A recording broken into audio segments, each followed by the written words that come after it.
Pada pagi hari ini kita akan membahas perihal tema yang sangat menarik yaitu umroh ibadah paling romantis. Bagaimana umroh ini dilaksanakan entah berdua atau dilaksanakan sendiri atau dengan keluarga, maka akan menjadi ibadah yang sangat romantis. Nah, pada pagi hari ini akan dijelaskan secara mendetail yang disampaikan materinya oleh pembicara kita pada pagi hari ini.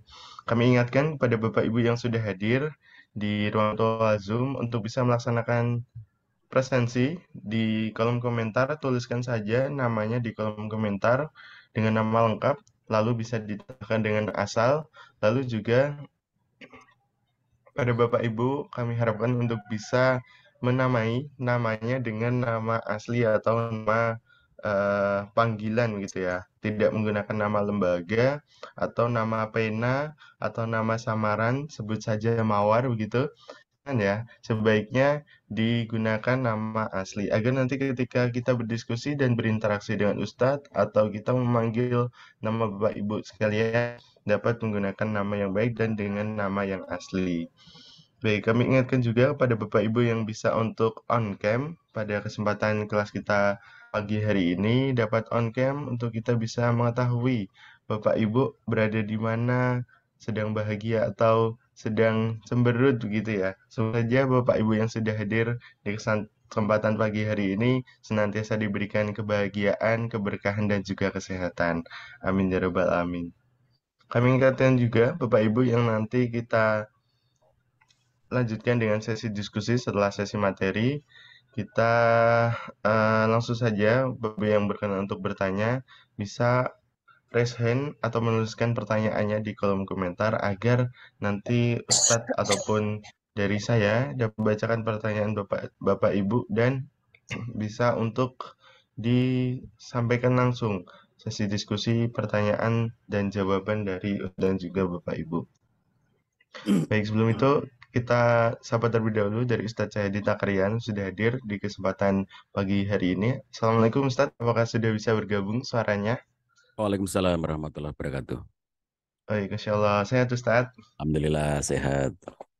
Alhamdulillah. Baik, dapat kita mulai aja Ustadz Ayo, kelas silakan. Madrasah Baitullah pagi hari ini.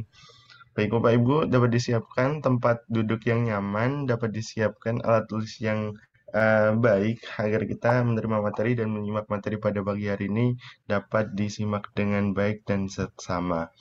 Kita mulai terlebih dahulu. Bismillahirrahmanirrahim. Assalamualaikum warahmatullahi wabarakatuh. Waalaikumsalam warahmatullahi wabarakatuh. Alhamdulillahirrahmanirrahim. Innalhamdulillah nahmaduhu wa nasta'inuhu wa nastaghfiruh wa na'udzu billahi min shururi anfusina wa min sayyiati a'malina. May yahdihillahu fala mudilla lahu wa may yudlil fala hadiyalah. Asyhadu an la ilaha illallah wahdahu la syarika lah wa asyhadu anna Muhammadan abduhu wa rasuluhu ila nabiyyi wa rasulullah ba'da. Rabbi shrah li sadri wa yassir li amri wa hlul 'uqdatam min lisani yafqahu qawli. Amma ba'du. Kami ucapkan selamat pagi Bapak Ibu dan salam sehat kepada Bapak Ibu yang sudah hadir. Kami ucapkan yang kami hormati Cahdi Takaryawan selaku pembicara kita pada pagi hari ini. Yang kami hormati Ustazah Ida Nur Laila yang juga selaku pembicara pada pagi hari ini. Panitia penyelenggara, kemudian Bapak Ibu peserta yang kami cintai dan yang berbahagia. Semoga senantiasa diberikan kesehatan dimanapun Bapak Ibu berada dan dapat menerima kenikmatan-kenikmatan Allah Subhanahu wa taala pada kesempatan pagi hari ini dengan nikmat yang beriringan amalan kebaikan. Lalu Bapak Ibu, salawat serta salam senantiasa tercurah limpahkan ke hadirat baginda Rasul Sallallahu Alaihi Wasallam. Pada beliaulah senantiasa kita dapat terus untuk bisa meneladani sikap-sikap baik, akhlak-akhlak baik dari beliau dan senantiasa kita dapat berharap nantinya di yaumil akhir bertemu dengan Nabi Muhammad Shallallahu Alaihi Wasallam dan mendapatkan syafaat dari beliau. Baik, sebelum kita mulai, marilah kita buka kelas Madrasah Baitullah dan obrolan sebelum pergi kerja dengan membaca kalimat tasmiyah bersama-sama.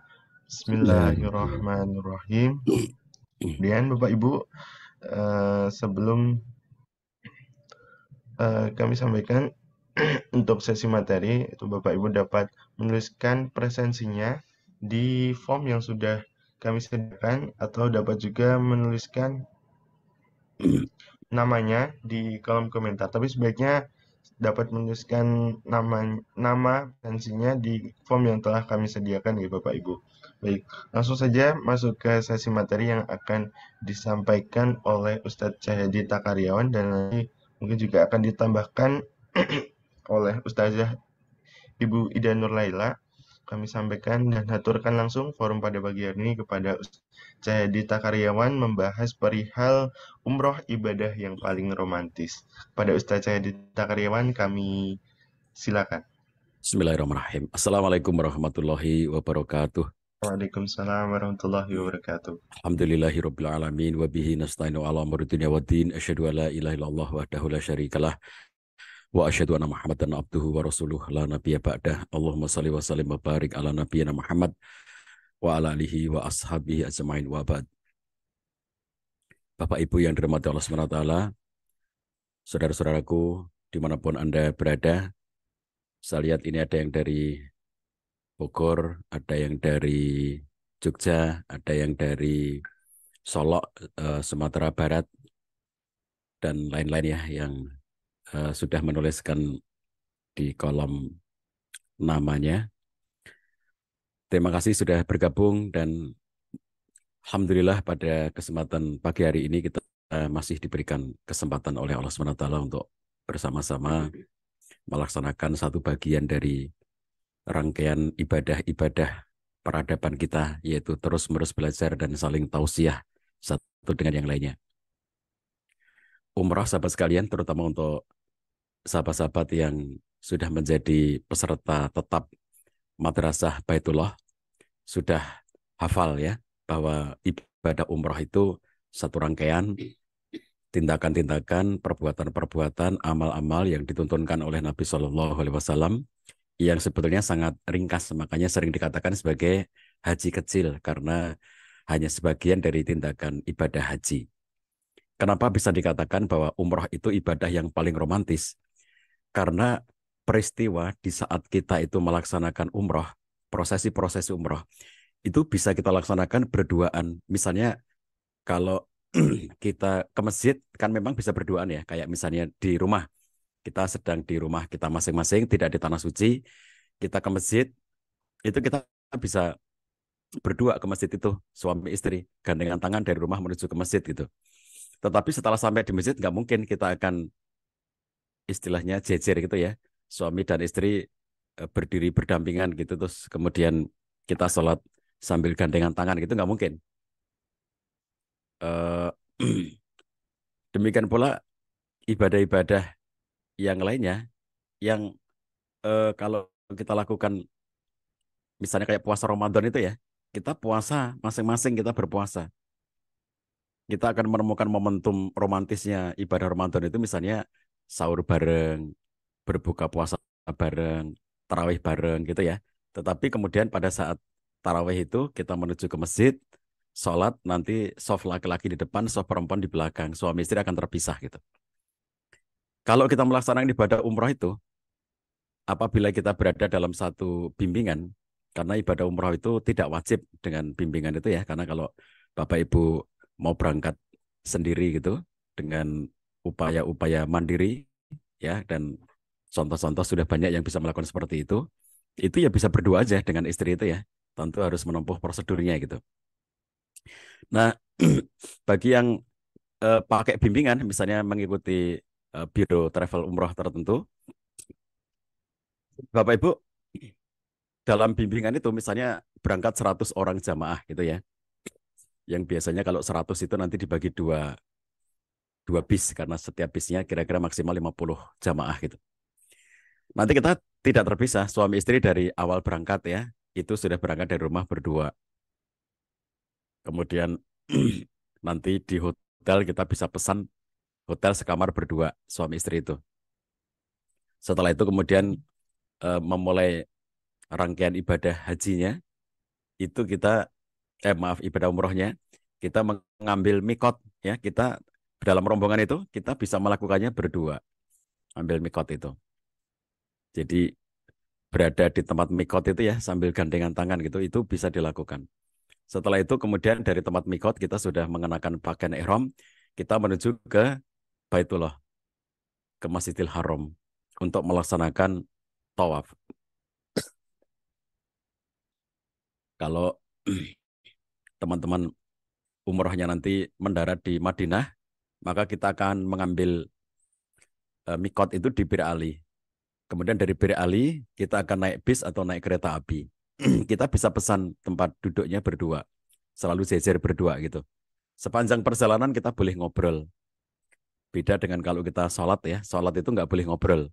Tapi kalau kita itu sudah ambil mikot, kita sudah berniat umrah, kita sudah pakai pakaian ihram, lalu menuju ke tanah suci, kita itu bisa ngobrol gitu ya. Jadi suami istri dalam situasi sudah berniat umrah, sudah mengenakan pakaian ihram, mengobrol tentang kehidupan rumah tangganya, mengobrol tentang masa depan, mengobrol tentang anak-anak, sembari dalam perjalanan di kereta api dari Madinah menuju ke Makkah, ke Tanah Suci. Lalu kemudian sampai di Tanah Suci, sampai di Makkah, kita akan menuju ke Ka'bah dan kita akan melaksanakan tawaf di sana.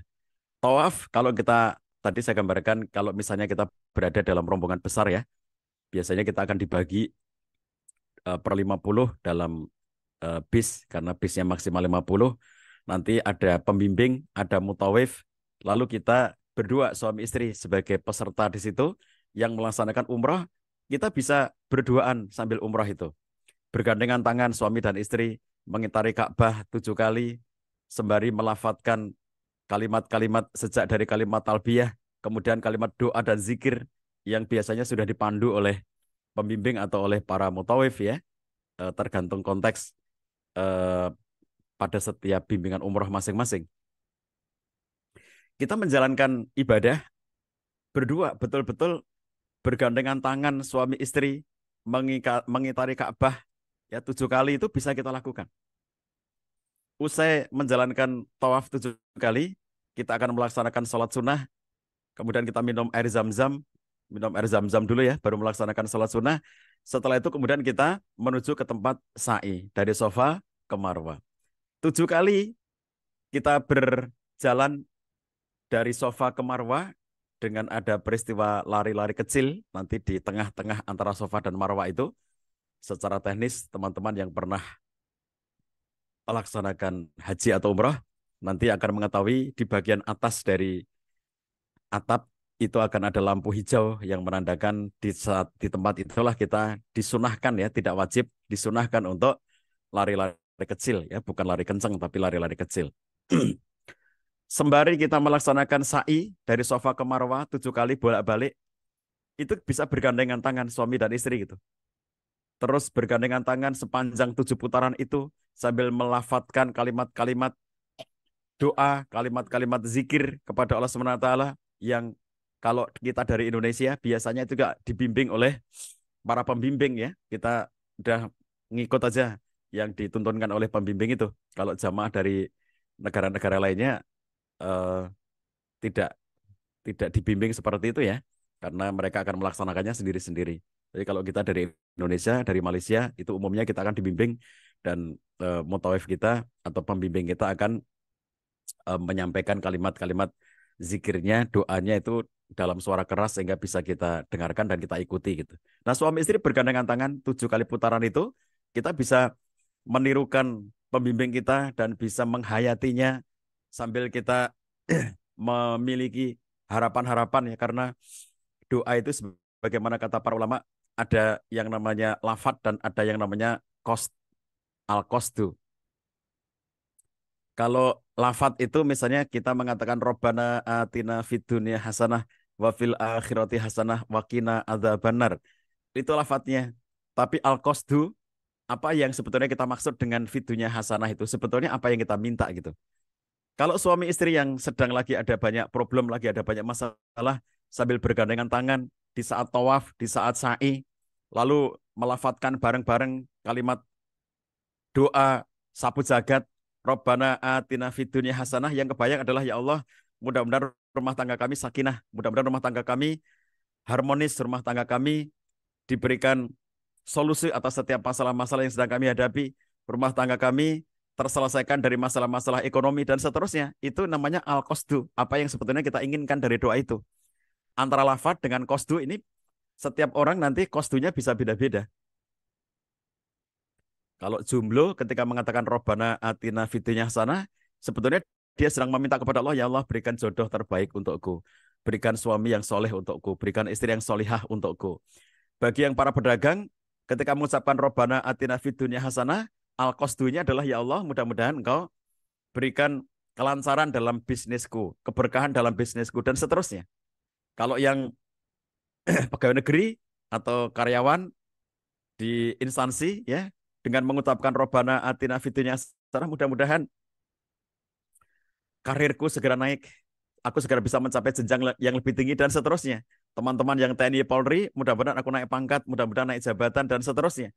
Itu adalah al-qasdu tetapi dengan lafaz yang sama. Jadi suami istri ketika pembimbingnya mengucapkan lafaz doa, kita ikut dengan lafaz-lafaz itu.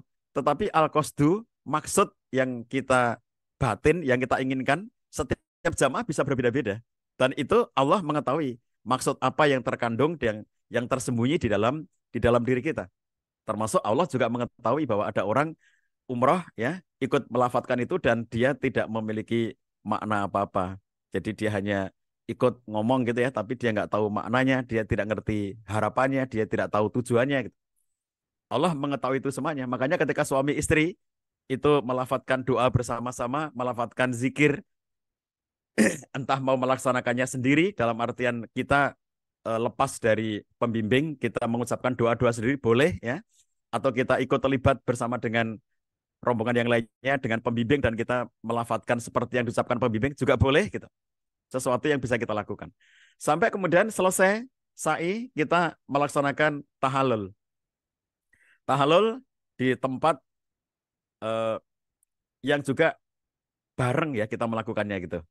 Jadi suami istri di tempat itu meskipun nanti terpisah suami di mana, istri di mana karena rambut perempuan akan dipotong dan dia perlu tersembunyi ya karena rambutnya perempuan aurat itu. Nah, setelah itu kita selesai melaksanakan umrah itu, kalau kita masih punya waktu di tanah suci, kita akan melaksanakan ibadah harian di tanah suci itu berjalan dari penginapan kita menuju ke masjid. Nah, pada saat kita ke masjid itu kita bisa memilih ya. Kalau kita masuk ke dalam masjid, maka kita nanti akan kena soft-soft laki-laki dan perempuan yang tentu dibatasi. Ini soft laki-laki, ini soft perempuan. Tapi kalau kita itu berada di teras-teras masjid itu lebih longgar ya. Jadi meskipun ada batas-batas ini soft laki-laki dan soft perempuan, tapi kita bisa memilih kayak eh, kalau yang laki-laki misalnya suami istri gitu, si suami memilih soft laki-laki yang berada di bagian belakang, sementara sang istri memilih soft perempuan yang berada di bagian depan, sehingga itu dekat jaraknya antara suami dan istri itu ya. Maksudnya apa? Nanti kalau pulang bareng-bareng janjiannya nggak susah gitu. Sehingga istrinya tahu itu suaminya persis di depannya. Hanya terbatas pagar-pagar yang Bapak Ibu kalau ngelihat pernah umroh atau haji, tahu ya batas-batas dari apa itu namanya? Kayak kayak pembatas lalu lintas itu ya, bahannya apa itu namanya itu, kayak plastik atau apa itu ya. Itu kan hanya dibatas pagar-pagar seperti itu yang tidak menghalangi pandangan. Jadi kalau perempuan di soft belakang tetapi dia memilih bagian yang paling depan, sementara laki-laki di soft laki-laki tapi dia memilih di bagian yang paling belakang, maka istrinya itu bisa persis di belakangnya sang suami itu, hanya berbatas pagar dari eh, karet atau plastik itu. Jadi kan kalau kita perhatikan itu menjadi nanti mudah kalau pulang dari masjid gampang nggak, karena kalau nanti yang terpisah jauh gitu ya kadang-kadang nanti repot janjian ketemu di mana, nanti sulit menemukannya kalau jamaah Indonesia yang terkenal itu WC3 gitu ya, ada tulisannya tuh WC3. Di bawahnya WC3 gitu, kemudian kita akan ketemu di situ sehingga karena WC3 itu arahnya persis di bawahnya menara Zamzam Tower. Jadi di bawah Zamzam Tower di sana ada WC3, itu biasanya tempat favorit untuk Rendezvous, untuk ketemuan gitu. Dan kemudian kita nanti jam sekian misalnya habis subuh lalu sekalian menunggu syuruk. Misalnya nanti jam 6 kita ketemu atau jam 6.30 misalnya kita ketemu di WC3 gitu. Nanti di situ suami istri ketemu. Nah, kadang-kadang ada orang yang kebingungan untuk menemukan lokasi itu. Maka suami istri bisa berada di tempat yang berdekatan ketika mengambil soft di dalam di Masjidil Haram, entah di dalam atau di luarnya. Itu hal yang bisa kita kerjakan selama di Tanah Suci, termasuk ketika di Madinah. Kita berangkat dari hotel menuju ke Masjid Nabawi berduaan, pulang berduaan. Kalau teman-teman yang suka ngopi nanti habis sholat Isya di Masjid Nabawi, mampir dulu ke tempat-tempat ngopi di sepanjang lorong di Masjid Nabawi itu menuju hotel ya. Mampir dulu ngopi-ngopi dulu dan kemudian baru masuk ke hotel. Ini benar-benar ibadah yang sangat romantis antara suami dan istri. Dari harapannya dengan ibadah yang kita lakukan berduaan di tanah suci itu, kita akan bisa membangun romantisme dalam kehidupan rumah tangga kita sepulang dari tanah suci. Mudah-mudahan sahabatku semuanya bisa menjalankan bersama pasangan ya. Insya Allah nanti pagi ini setelah nanti disambung oleh Bu Ida, nanti akan ada satu informasi dari tim Umroh Akbar. Nanti akan disampaikan informasinya oleh Pak Iwan Akbar atau timnya untuk nanti menyampaikan ajakan kepada Bapak Ibu semuanya umroh bersama Pak Cah pada bulan eh, pada tahun 2024 nanti ya, jadi masih cukup panjang waktunya, bulan Maret atau bulan April di 2024 untuk nanti berangkat umroh bersama dengan pasangan. Jadi bisa nabung dari sekarang, bisa menyiapkan segala sesuatunya dari sekarang. Nanti tunggu informasinya setelah penyampaian dari Bu Ida akan disampaikan info dari tim Umroh Akbar. Sekarang kita teruskan dulu sekalian nyambung kepada Bu Ida, dipersilakan.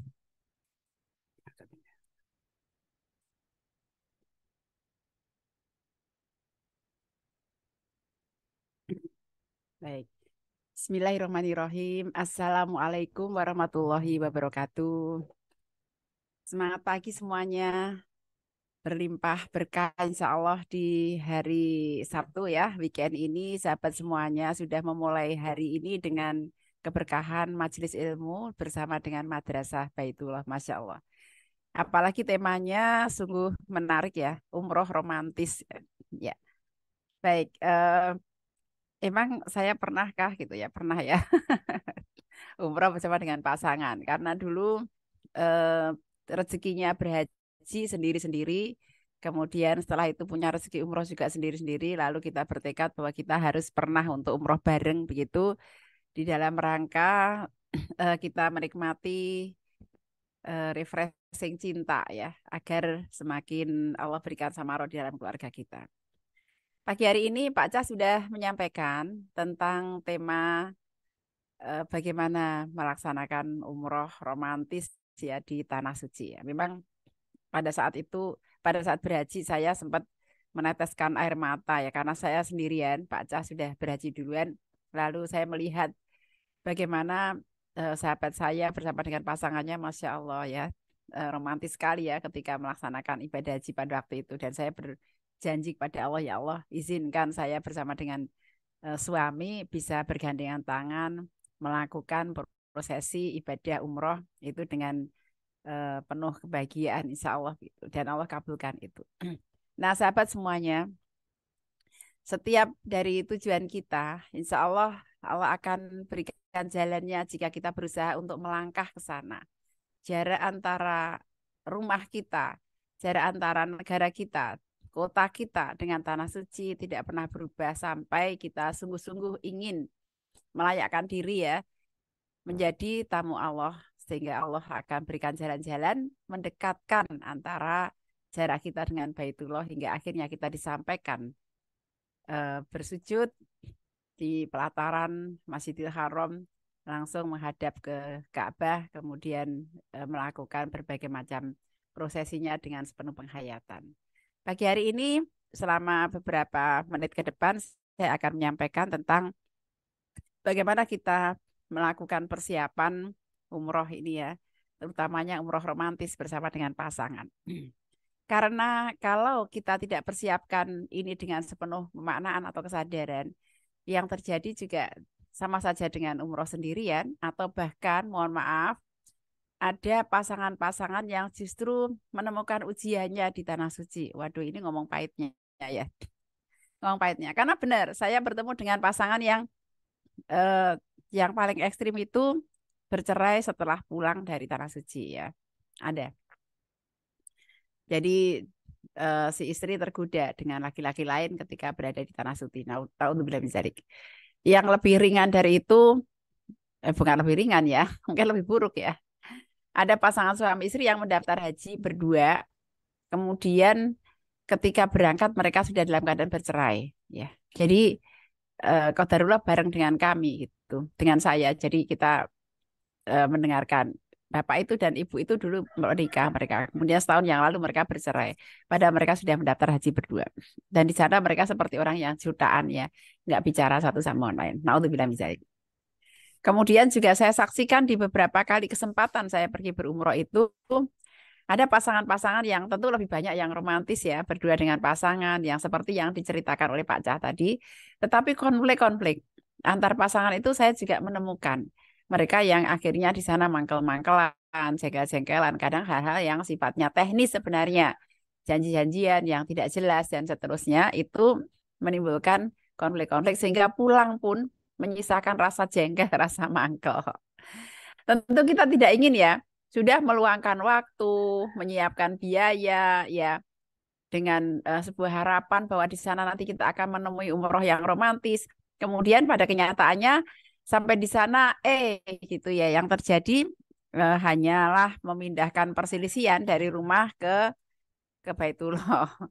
Hanya memindahkan rasa jengkel begitu dari rumah juga di sana. Nah, untuk bilang cari. Apalagi di tempat-tempat yang istijabah.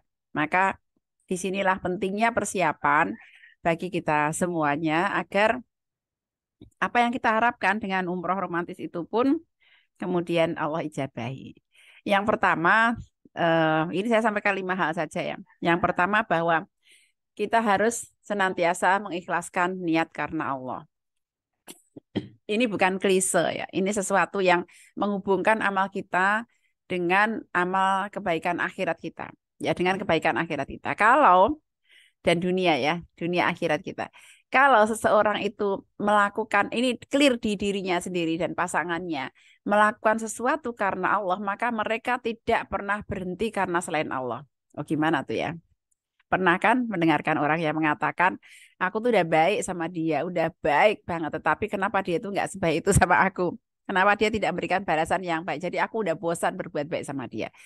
Itu artinya dia berbuat baik masih belum sepenuhnya lurus karena Allah. Karena ketika kemudian pasangannya tidak bisa membalas kebaikan itu, dia jelek sendiri ya, bosan sendiri. Maaf.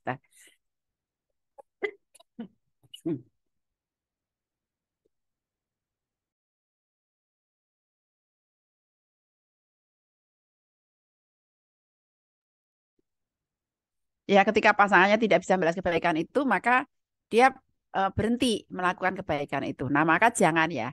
Mari kita luruskan ikhlas karena Allah SWT, sehingga apa yang kita lakukan karena Allah tidak pernah berubah karena manusia. Ya, tidak pernah sikap pasangan kita atau sikap orang lain akan menodai keikhlasan kita karena Allah. Keikhlasan itu akan membuat kita memiliki daya tahan di dalam melakukan kebaikan-kebaikan itu dengan berharap kepada Allah SWT semata-mata. Jadi silahkan ya, karena ini perintahnya adalah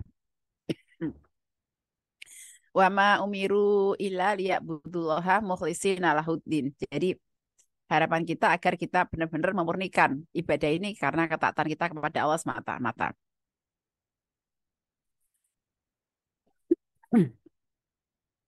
Kemudian yang selanjutnya adalah bagaimana kita memulai dengan taubat kepada Allah SWT.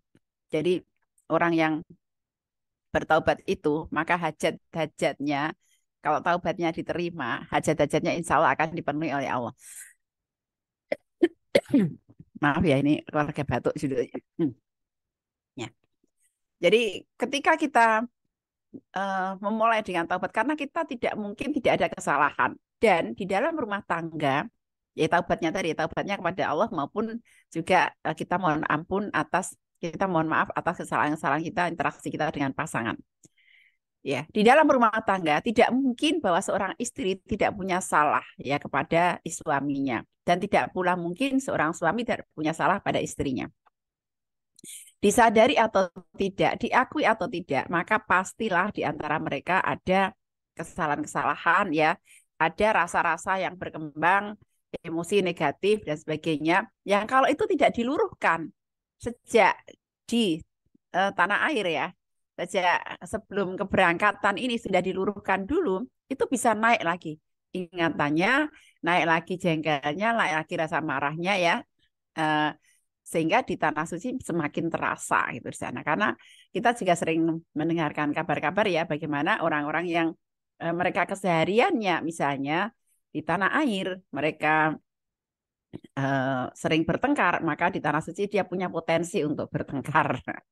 Ketika mereka orang yang tidak sabaran di sehari-harinya, maka di sana pun mereka tidak tiba-tiba menjadi sabar itu dan sebagainya. Karena itu ibaratnya kebiasaan kita akan muncul di sana. Maka mari kita bertaubat pada Allah atas kesalahan-kesalahan kita kepada pasangan, karena tentu ada konflik-konflik, karena konflik itu adalah kemestian di dalam setiap rumah tangga. Tidak ada rumah tangga tanpa masalah. Dan setiap masalah itu harus kita tuntaskan agar tidak meninggalkan residu atau bekas yang nanti bisa muncul di permukaan, utamanya di saat kita umroh. Nah, rumah tangga merupakan sarana pendidikan atau tarbiyah atau training yang Allah sediakan kepada kita, dan itu yang paling efektif untuk memperbaiki kualitas diri seseorang. Ini diakui oleh penelitian penelitian sekalipun ya. Artinya memang Allah sudah sediakan sarana berumah tangga itu sebagai ibadah terpanjang, akan tetapi beberapa penelitian menunjukkan bahwa di dalam rumah tangga adalah sarana yang sangat efektif untuk seseorang memperbaiki. Di dalam konsep kita sebagai seorang muslim, taubatan nasuha adalah bagian dari kita mendaki tangga ketakwaan itu tanpa ya tanpa dosa-dosa yang mestinya akan menyertai seorang dalam kesalahannya. Yang ketiga, ya, senantiasa kita panjatkan doa-doa kebaikan untuk kita mendapatkan keluarga samaro.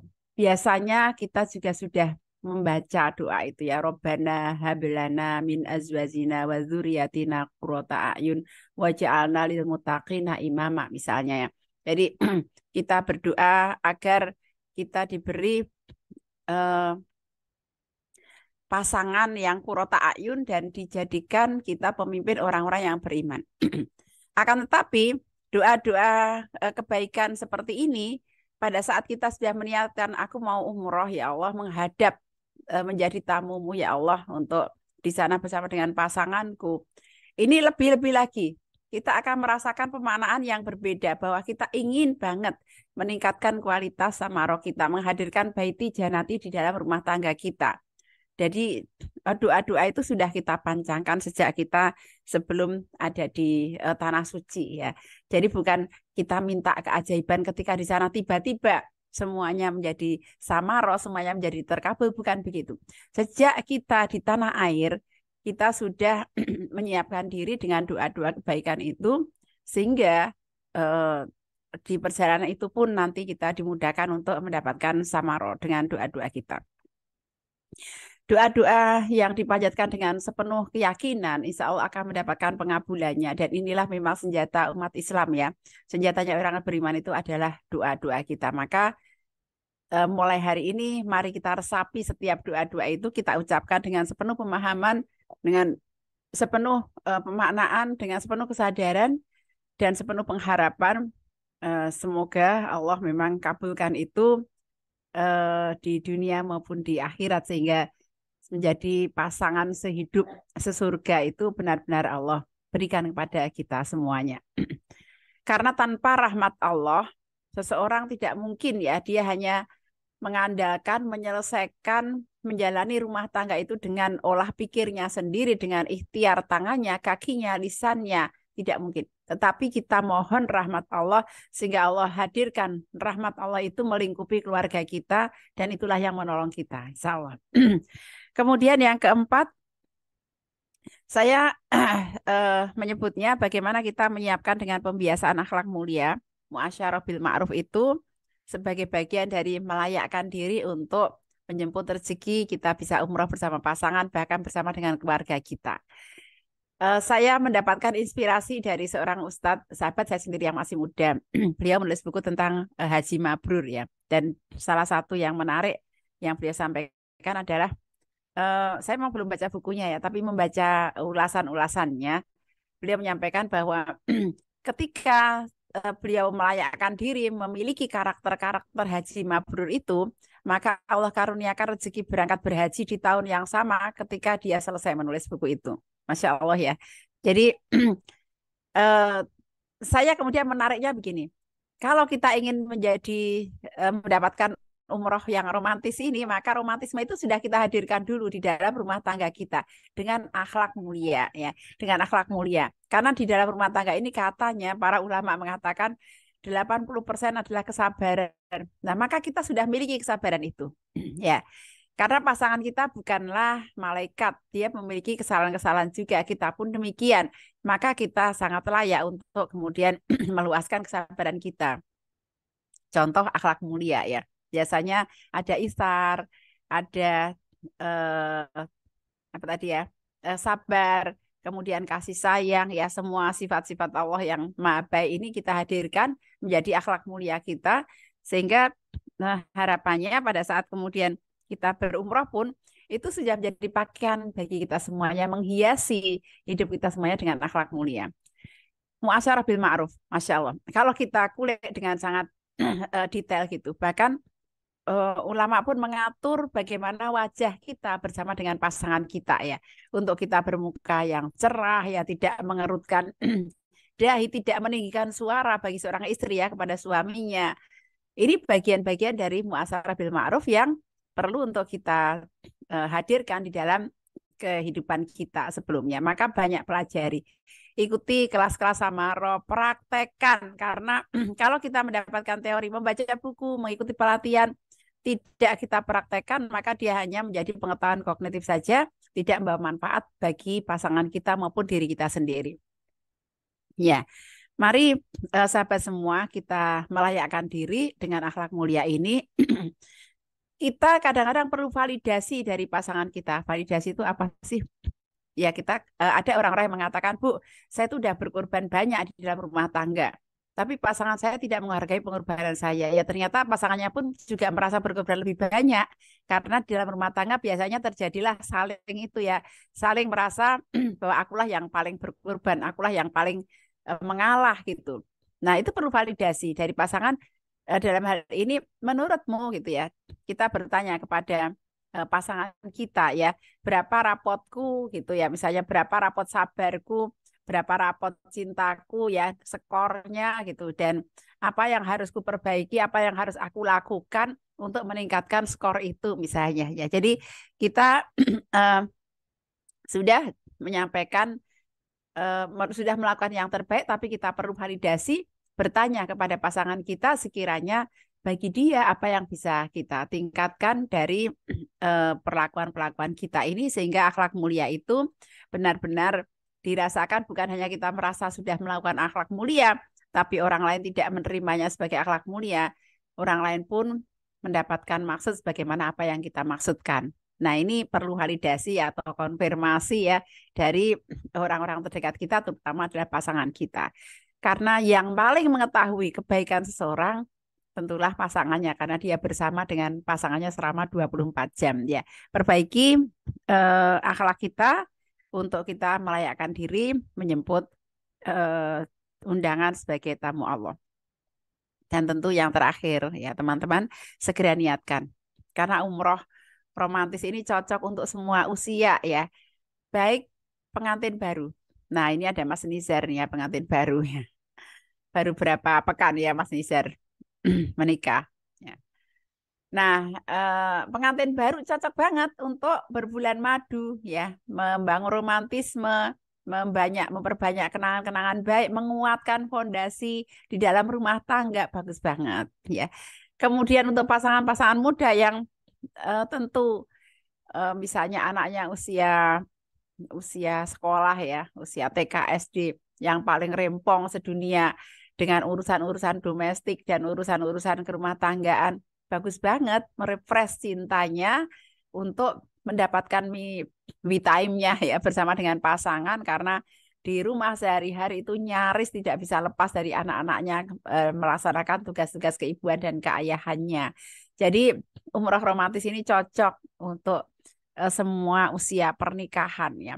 Nah, apalagi orang tua di mana memiliki anak usia remaja yang biasanya mereka mendapatkan ujian-ujian yang berat di dalam pendidikan anak itu ketika anaknya mulai usia remaja. Kalau anaknya masih TK SD, rempongnya itu adalah rempong teknis.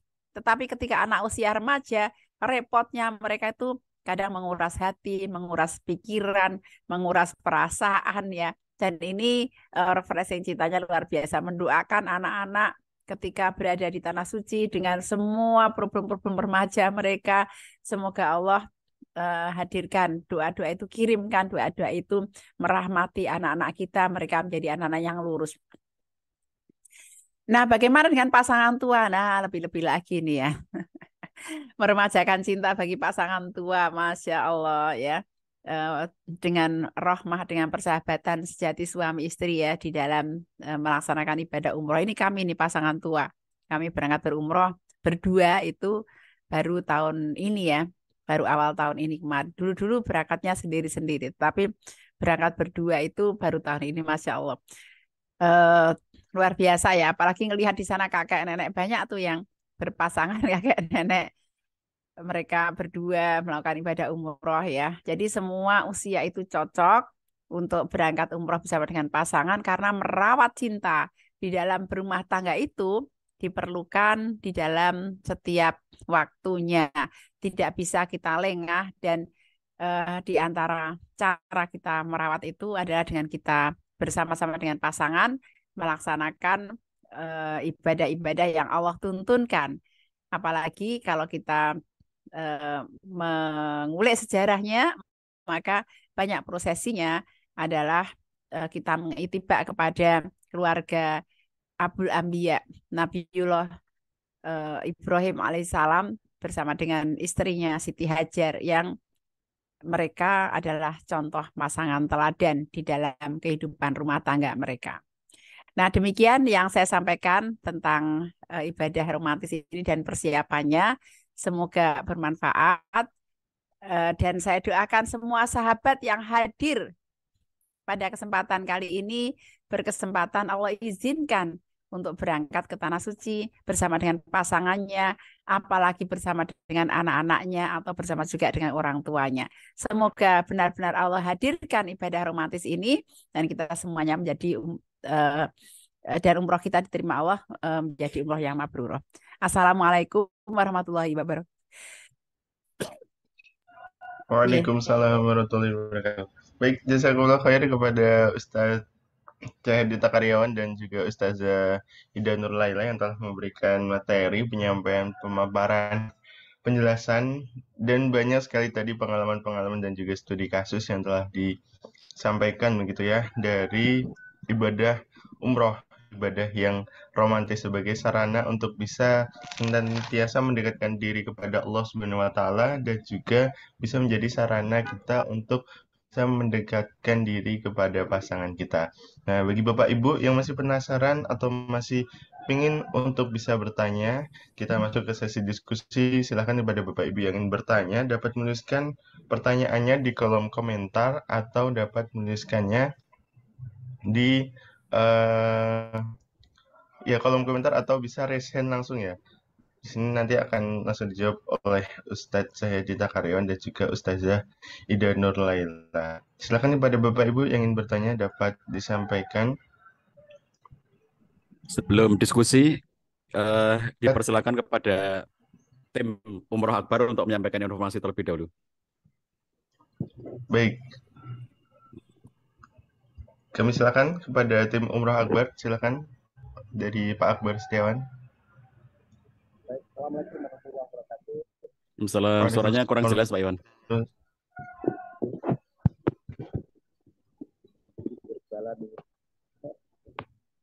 Mikrofonnya kurang dekat, Ustaz.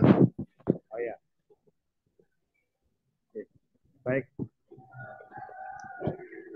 Assalamualaikum warahmatullahi wabarakatuh. Ya, Bisa terdengar? kedengaran cuma kurang jelas. Ya, baik Bapak sekalian, terima kasih atas waktunya Mas Yuza dan Ustaz Sahyadi. Yang akan presentasi pada pagi hari ini adalah Mas Nurmu. Saya panggil dulu. Mas Nurmu sudah hadir di forum ini? Ya, ternyata beliau belum hadir. Baik Bapak sekalian. Kami akan memberikan sedikit informasi terkait dengan program spesial dari Wonderful Umroh yang yang dibimbing oleh Ustaz Sahyadi Takaryawan. Jadi pada intinya adalah pada tahun 2024 kita akan melaksanakan Umroh Akbar. Apa itu Umroh Akbar? Umroh Akbar adalah salah satu umroh, ya, program umroh yang langsung dibimbing oleh Ustaz Sahyadi Takaryawan dan serta Ibu Ida Nur Laila. Jadi ini yang membedakan dengan program-program reguler Wonderful Umroh yang lain. Kalau biasanya program yang lain itu dibimbing oleh ustadz-ustadz dari Wonderful Umroh, tapi tidak langsung dibimbing oleh Ustaz Sahyadi Takaryawan. Karena itu, Bapak sekalian, mari kita persiapkan untuk bergabung ya bersama dengan Umroh Akbar ini yang akan dilaksanakan pada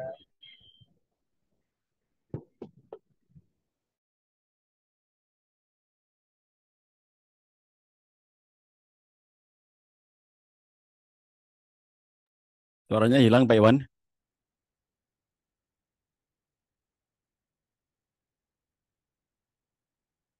Baik, mungkin ada gangguan sinyal ya di Pak Iwan dan timnya. Jadi intinya Umroh Akbar itu kita akan melaksanakan umroh bersama-sama dalam rombongan yang besar dan insya Allah saya akan mendampingi jamaah yang hadir atau ikut dalam Umroh Akbar tersebut bersama dengan Bu Ida Nolaila. Jadi nanti saya dan Bu Ida akan mendampingi Bapak Ibu sekalian yang berkenan untuk ikut dalam program Umroh Akbar. Dan program kita adalah program selain tentu saja yang paling pokok adalah ibadah itu sendiri, ibadah umroh, tetapi kemudian kita juga sekaligus menguatkan sisi-sisi ketahanan keluarga. Jadi dari awal kita, Bapak Ibu yang mendaftar, akan langsung dibimbing, dimasukkan ke dalam grup untuk mendapatkan bimbingan tentang materi-materi ketahanan keluarga. Kemudian ada sesi-sesi pertemuan sebelum, karena masih panjang sampai dengan bulan Maret atau April 2024 nanti, jadi masih beberapa bulan ya, cukup panjang waktunya, sehingga kalau daftarnya lebih awal akan bisa mendapatkan kemanfaatan benefit yang juga lebih banyak. Ada forum-forum online yang akan dilaksanakan, sekaligus juga bimbingan untuk manasik umrohnya, bimbingan kekhusyukan umrohnya, dan sekaligus bimbingan ketahanan keluarganya. Kemudian selama di sana, saya dan Bu Ida akan mendampingi, kita bisa melanjutkan obrolan tausiah tentang tema-tema ibadah dan kaitannya dengan ketahanan keluarga. Dan sepulangnya dari umroh, kita juga tetap akan melaksanakan bimbingan pasca umroh ya, untuk dibimbing agar keluarganya menjadi keluarga yang semakin harmonis. Itu gambaran umumnya. Nanti info lebih detailnya bisa menghubungi nomor kontak yang akan diberikan oleh teman-teman tim ya. Nanti silakan teman-teman tim bisa menyampaikan nomor kontaknya di kolom chat supaya bisa diakses ya. Ini ada yang bertanya tentang teknisnya, berapa harinya, berapa biayanya. Silakan ya di chat, di kolom chat nanti bisa diakses nomor kontaknya panitia. Begitu Mas Nizar. Ini sudah ada yang raise hand, ada Mbak Nawang, mangga kalau ada yang mau ditanyakan. Baik, Ustaz. Jadi, sebelum kita masuk ke pertanyaan Mbak Nawang, kami tambahkan sedikit perihal program dari Wonderful Umroh. Selain dari Umroh Akbar eksklusif bersama Ustaz Dita Karyawan, yang insya Allah akan dilaksanakan di bulan Februari 2024. Bagi Bapak Ibu yang menginginkan untuk bisa bergabung, langsung saja mendaftar di admin, karena akan segera kehabisan seat gitu ya. Bagi Bapak Ibu silahkan diamankan seatnya masing-masing agar nantinya bisa mengikuti Umroh Akbar eksklusif bersama Ustadz Jayadi di bulan Februari 2024. Selain itu, Wonderful Umroh juga menyediakan umroh plus kota Taif berangkat di bulan Agustus sampai Desember 2023 hanya sekitar 32 jutaan. Lalu juga umroh plus Singapura berangkat tanggal 20 Oktober 2023 hanya 32 jutaan juga. Lalu umroh plus Turki tanggal 4 Oktober 2023 hanya 35 jutaan saja. Lalu Bapak Ibu, haji khusus juga ada program dari program Haji Wonderful Umroh, yaitu haji khusus daftar sekarang berangkat 6 sampai 7 tahun lagi, dan juga spesial Haji Furoda daftar sekarang berangkatnya tahun depan. Lalu Bapak Ibu dari Wonderful Umroh juga menyediakan kemitraan bagi Bapak Ibu yang berkenan untuk bisa bergabung, dapat berkhidmat bersama Wonderful Umroh, mendapatkan keuntungan yaitu hasil profit, bagi hasil profit, pembinaan, marketing tools gratis, serta bisa berangkat umroh gratis. Lalu Bapak Ibu, silakan mari bergabung untuk bisa bersama-sama berkebaikan di keluarga Wonderful Umroh. Karena Wonderful Umroh menyediakan slogan hashtag semua bisa ke Tanah Suci. Baik, Bapak Ibu, kita lanjutkan ke sesi tanya jawab. Bagi Bapak Ibu yang ingin untuk bertanya, kami silakan. Di sini sudah ada resen dari Ibu Nawang Jogja. Kami silakan Ibu Nawang untuk bisa bertanya. Assalamualaikum warahmatullahi wabarakatuh. Waalaikumsalam Waalaikumsalam. warahmatullahi wabarakatuh. Tidak. Jadi begini, untuk manasik umroh di Wonderful Umroh untuk bulan September ada enggak ya yang offline? Itu yang pertama. Terus yang kedua kan kami berencana membawa anak-anak remaja. Nah, sebelum berangkat ke sana itu saya kesusahan untuk membiasakan misalnya berjamaah di masjid gitu. Adakah cara atau doa atau ini mungkin untuk Bu Ida ya. Bagaimana saya pendekatan ke anak-anak untuk membiasakannya karena menurut ilmu yang saya terima kalau mau berangkat ke sana itu harus ada ilmu jadi tidak hanya ikut-ikutan gitu. Mungkin itu aja Ustadz. Terima kasih waktunya. Assalamualaikum warahmatullahi wabarakatuh. Baik Manawang. Jadi kalau pertama ya untuk manasik itu kalau kami di Wonderful Umrah itu kita menyediakan ada manasik yang reguler. Jadi setiap ada rombongan menjelang pemberangkatan itu selalu ada manasik offline reguler.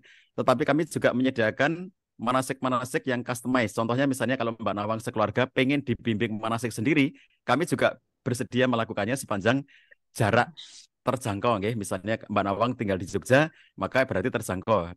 Seluruh wilayah Jogja bisa kami jangkau. Jadi kalau Mbak Nawang sekeluarga dengan anak-anak gitu ya, itu tidak harus ikut manasik yang bareng-bareng. Kami bisa mendatangi, bahkan tim kami bisa mendatangi untuk bisa menjalankan manasik itu di tempatnya Mbak Nawang.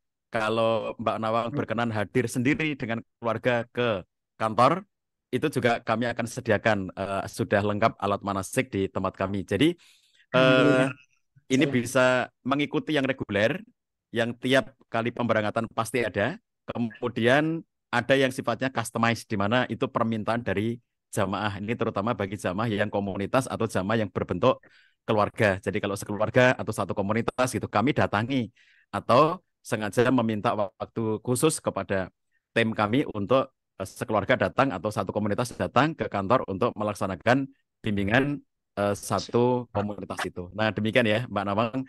Adapun untuk membiasakan anak-anak, memang yang tidak bisa dilupakan, tidak boleh ditinggalkan itu nomor satu memang adalah doa.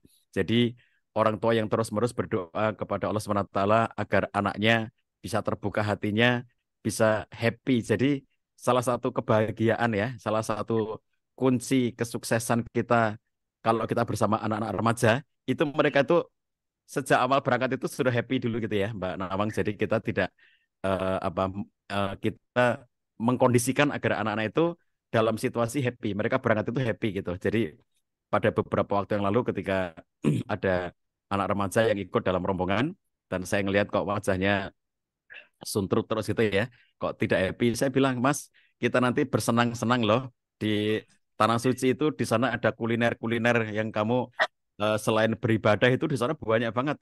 Kamu mau nongkrong ngopi juga ada, kamu mau menikmati kuliner-kuliner juga ada, tempat-tempat wisata yang eksotis juga banyak di sana. Jadi selain nilai ibadah itu sendiri, ada sangat banyak hal di sana. Jadi itu menjadi satu hal yang kita ajak kepada anak-anak remaja itu untuk tidak merasakan beban bahwa seakan-akan di sana itu nanti isinya ibadah dalam artian ibadah mahdoh terus gitu ya. Padahal di sana itu ada rekreasinya, ada torsetenya, ada jalan-jalannya, ada ngopinya gitu, ada kulinernya gitu ya, ada albaiknya gitu. Jadi sesuatu yang kemudian kalau misalnya kalau untuk orang-orang yang sudah senior ya, umur-umur saya atau lebih di atas saya, tentu yang dipikir hanya ibadah saja gitu. Tetapi kalau anak-anak muda, anak-anak remaja, itu tentu mereka juga berpikir selain di sana ibadah. Mereka kalau belum pernah, itu bayangkan gini, wah berarti nanti sana itu umroh itu terus-menerus selama 9 hari itu di sana umroh terus. Nah, padahal yang namanya umroh itu hanya kita program 2 kali, ya, hanya program 2 kali. Sekali yang bareng-bareng, lalu sekali lagi itu sifatnya tambahan. Bagi yang berkenan nambah, silakan. Bagi yang merasa sudah cukup dengan sekali itu juga tidak apa-apa gitu. Jadi yang kita laksanakan bersama-sama itu sekali saja umroh selama 9 hari itu. Dan umroh itu hanya bisa, mohon maaf, umroh itu sudah cukup selesai kalau misalnya tidak padat ya. Kalau Ramadan kemarin padat banget. Kemudian kalau waktu-waktu tertentu ya, itu memang sangat padat. Tapi kalau tidak padat ya, dalam suasana yang longgar gitu, itu 2 jam sudah selesai. Melaksanakan ibadah umroh itu 2 jam itu sudah selesai. Nah, kalau agak padatan dikit ya 3 jam atau 4 jam gitu ya. Kalau padat banget ya lebih dari itu. Nah, jadi kalau pas bulan-bulan yang tidak terlalu padat itu melaksanakan umroh semua prosesnya 2 jam. Nah, berarti setelah itu sudah selesai umrohnya. Nah, yang di sana itu kita bisa melaksanakan kalau ibadah 5 waktu ke masjid ya di tanah suci baik di Mekah maupun nanti juga di Madinah ke Masjid Nabawi karena pahalanya yang sangat besar. Kemudian tentu saja di sela-sela misalnya antara sholat zuhur dengan asar, antara asar dengan maghrib, antara maghrib dengan isya atau habis isya gitu ya. Apalagi yang panjang antara subuh sampai zuhur itu panjang waktunya gitu ya. Nah itu bisa mengagendakan banyak sekali kegiatan-kegiatan di sana. Yang suka fotografi bisa mengeksplor kawasan Masjidil Haram atau Masjid Nabawi di Madinah. Kemudian kalau bagi yang suka kuliner bisa jalan-jalan, bagi yang suka ngelihat-ngelihat mall di sana ada sangat banyak mall gitu ya di Tower Zam-Zam itu isinya mall-mall gitu. Makanya banyak orang mengatakan jangan tergoda langsung tawaf di mall gitu ya. Jadi kalau orang-orang yang nanti salah niat ke sana malah cuma jalan-jalan di mall terus gitu ya. Jadi orang sering bilang itu tawafnya di mall, sainya di mall. Tentu tidak begitu ya. Tapi bahwa itu boleh ya. Jadi di sela-sela waktu itu adik-adik kita, remaja-remaja kita yang pengen jalan-jalan, pengen ngeliat mall, pengen ngeliat berbagai macam keramaian kota, nanti bisa ke Riyadh, nanti bisa ke Jeddah, itu bisa mengagendakan karena waktunya panjang di sana. Selain yang sudah dibentuk atau sudah dilaksanakan bersama dengan tim, itu boleh customize untuk nanti bisa melaksanakan perjalanan-perjalanan wisata ke kota-kota yang diinginkan. Itu bisa sangat negotiable yang seperti itu. Nah, jadi eh, yang perlu kita ajak kepada anak-anak kita tentu saja adalah memang pembiasaan ya. Jadi pembiasaan sejak dari sebelum berangkatnya itu, tetapi jangan sampai itu menjadi beban bagi mereka. Maksud saya jangan sampai kita arahkan untuk umroh, tetapi kemudian mereka nanti justru merasa terbebani. Kita ajak tentu saja dengan cara yang nyaman, dengan cara yang baik. Kita arahkan untuk ke masjid, sholat 5 waktu, ngaji, zikir, doa selama di rumah itu ya, untuk pembiasaan diri supaya nanti di tanah suci lebih banyak lagi yang bisa dilakukan. Nah, saya kira lingkungan juga sangat berpengaruh kalau memang kita ingin ya supaya anak kita itu terbiasa dan bisa menjalankan dengan tertib, kita bisa melaksanakannya bersama-sama dengan keluarga seperti ayo ke masjid bareng-bareng gitu ya sepanjang waktunya semuanya bisa gitu ya. Pas maghrib semua sudah di rumah, yuk kita bareng-bareng keluarga ke masjid. Pas isya di rumah semuanya, pas subuh semuanya di rumah gitu ya.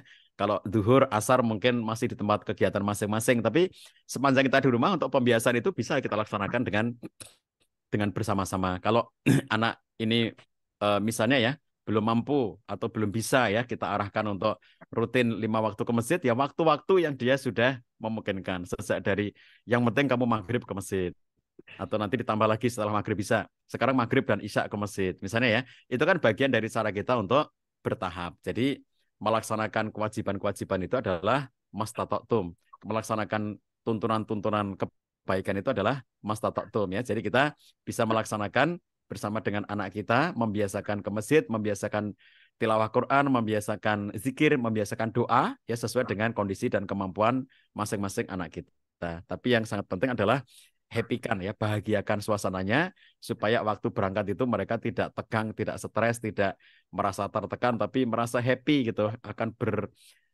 melaksanakan satu rehlah rekreasi ke tanah suci yang nilainya setiap kali berjalan, setiap kali beribadah di Masjidil Haram itu 100.000 kali pahalanya. Kalau kita ke Masjid Nabawi 1.000 kali pahalanya. Itu kan luar biasa ya, membayangkan itu aja itu. Ya Allah, selain nanti kita bertemu dengan rumah Allah, bertemu dengan tempatnya ibadah Nabi, ketemu dengan Baitullah, ketemu dengan Masjid Nabi dan tempat-tempat bersejarah, kita juga mendapatkan pahala berlipat, juga Betul ya. bisa melaksanakan kegiatan-kegiatan yang menyenangkan seperti wisata kuliner, city tour, jalan-jalan di mall, dan seterusnya. Itu kalau untuk anak-anak remaja kita, mereka harus tahu bahwa selama kita 9 hari di sana itu sangat banyak hal yang bisa kita lakukan ya. Banyak banget ya, mall-mall di sekitar Masjidil Haram itu banyak banget. Di sekitar Masjid Nabawi juga banyak banget. Jadi kita bisa bersenang-senang ya, selain bersenang-senang ibadah, selain bersenang-senang dengan pendekatan diri kepada Allah, karena pendekatan diri pada Allah itu menyenangkan ya, ibadah itu menyenangkan. Selain itu juga dibolehkan ada kesenangan-kesenangan yang coraknya duniawi. Itu nggak dilarang ya, sepanjang tidak melalaikan kita dari nilai ibadah yang paling pokok. Nah, saya kira itu yang bisa kita lakukan terhadap anak-anak kita. Maka nanti Bu Nawang bisa langsung kontak dengan teman-teman panitia untuk pendaftaran dan sekaligus permintaan bimbingan manasik secara khusus gitu ya. Itu boleh, nanti akan kami layani. Kalau itu sekeluarga kita akan 2 pilihan, kami yang datang ke rumah atau keluarga itu yang datang ke kantor kami. Itu bisa ada 2 pilihan itu. Begitu Mas Nizar. Baik, jazakumullah khair jawabannya Ustaz Jayadi Takriwan. Tadi juga pertanyaan perihal biaya dan juga teknis nanti akan dilaksanakan selama beberapa hari begitu ya. Sudah dijawab di kolom komentar bagi Bapak Ibu untuk biayanya sekitar 37 juta setengah, lalu untuk dilaksanakannya sekitar 10 hari begitu. Dan Bapak apabila nanti dilaksanakan manasik haji di bulan September, insya Allah akan dilaksanakan di tanggal 16. Untuk waktunya, jamnya berapa nanti bisa diakses di nomor admin. Silahkan pada Bapak Ibu yang ingin menghubungi nomor admin, sudah kami sediakan di kolom komentar juga. Nah, selanjutnya bagi Bapak Ibu yang masih ingin bertanya di sesi diskusi, kami silakan untuk bisa bertanya. Apakah ada? Di kolom chat ada nggak Mas Nizar? Di kolom chat Teknis belum ya? ada Ustadz. Baru teknis biaya dan Oke, juga oke, oke. teknis Nah, kalau harinya yang berapa. teknis-teknis nanti silakan kontak ke nomor yang sudah ada di sini ya, 088211301762. Ini teknis-teknis baik yang untuk umroh akbar maupun umroh yang bulanan ya. Jadi setiap bulan ada pemberangkatan, meskipun di setiap bulan itu temanya berbeda-beda. Tadi ada yang umroh plus Singapura, umroh plus Turki, umroh bahkan ada yang umroh hemat ya, karena hanya di harga 25 jutaan. Jadi kami juga punya umroh paket murah Bapak Ibu. Jadi kalau mengatakan kami ingin yang paling murah, ada tiap tahun kami memberangkatkan minimal sekali umroh paket hemat supaya untuk teman-teman yang memang dengan pendanaan yang terbatas itu bisa mengakses ya. Jadi semua orang bisa umroh. Kami ingin supaya sebanyak mungkin bisa memberangkatkan umroh masyarakat termasuk yang pengennya low budget. Kami juga menyediakan yang low budget. Yang customize kami juga menyediakan. Jadi kalau ada Bapak Ibu yang kami pengen dibimbing sekeluarga saja, boleh ya. Jadi kami pernah membimbing hanya satu keluarga yang terdiri dari suami, istri, dan 2 orang anak. Jadi 4 orang itu kami bimbing.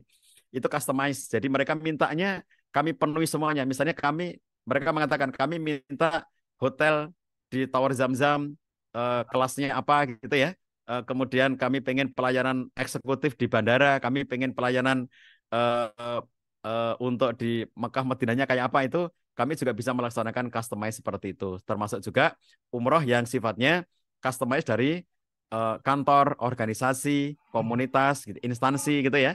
Mereka pengen umroh bareng-bareng gitu ya. Insya Allah di tahun ini ada yang customize satu komunitas pengen bareng-bareng umroh dengan komunitasnya itu kami layani itu. Mau low budget oke, mau yang standar oke, mau yang lebih dari itu oke, karena tidak maksudnya tergantung dari sesuai kemampuan masing-masing ya. Kalau ada yang kemarin setelah customize pengen hotel begini, pengen pelayanan begini, dihitung semuanya, totalnya sampai 95 juta. Jadi ada yang berkenan dengan 95 juta karena mereka mengendaki sendiri. Kami pengen ini, pengen ini, pengen ini. Kami layani, kami hitungkan totalnya sampai 95 juta. Tapi bagi yang pengen low budget, ya, yang penting sampai di Mekah, sampai di Madinah, bisa ibadah dengan lancar, dengan tertib, dengan khusyuk, dibimbing, ternyata bisa hanya dengan 25 juta. Jadi kami layani sejak dari yang low budget sampai dengan yang memang customize dari setiap jamaah. Begitu tambahnya Mas Nizar. Baik, terima kasih Ustaz Jadi Tarwan. Bagi Bapak Ibu, apabila masih ada pertanyaan perihal teknis, biaya, perjalanan, manasik haji, dan lain sebagainya, dapat bisa ditanyakan langsung ke nomor admin yang ada di kolom komentar, yaitu di 082 1130 17620. Kami ulangi di nomor admin di 082 1130 17620. Silakan bisa di chat langsung karena adminnya sudah menunggu pertanyaan-pertanyaan dari Bapak Ibu ya perihal teknis manasik haji, teknis biaya, dan juga teknis-teknis yang lainnya. Baik, apabila tidak ada pertanyaan lagi Bapak Ibu, kami cukupkan untuk sesi diskusi di kesempatan kelas Madrasah Baitullah pada kesempatan pagi hari ini. Bagi Ustaz Cahyadi, apakah ada tambahan closing statement atau yang lainnya? Ya, Bapak Ibu sekalian, saya tunggu ya untuk pendaftaran umroh akbar yang itu insya Allah bersama dengan saya. Kalau yang umroh bulanan tidak selalu dengan saya, tetapi kalau yang umroh akbar pada tahun 2024 nanti itu insya Allah akan bersama saya dengan Bu Ida dan kita akan melaksanakan edukasi sejak dari sebelum berangkat sampai nanti sepulangnya. Begitu Mas Nizar.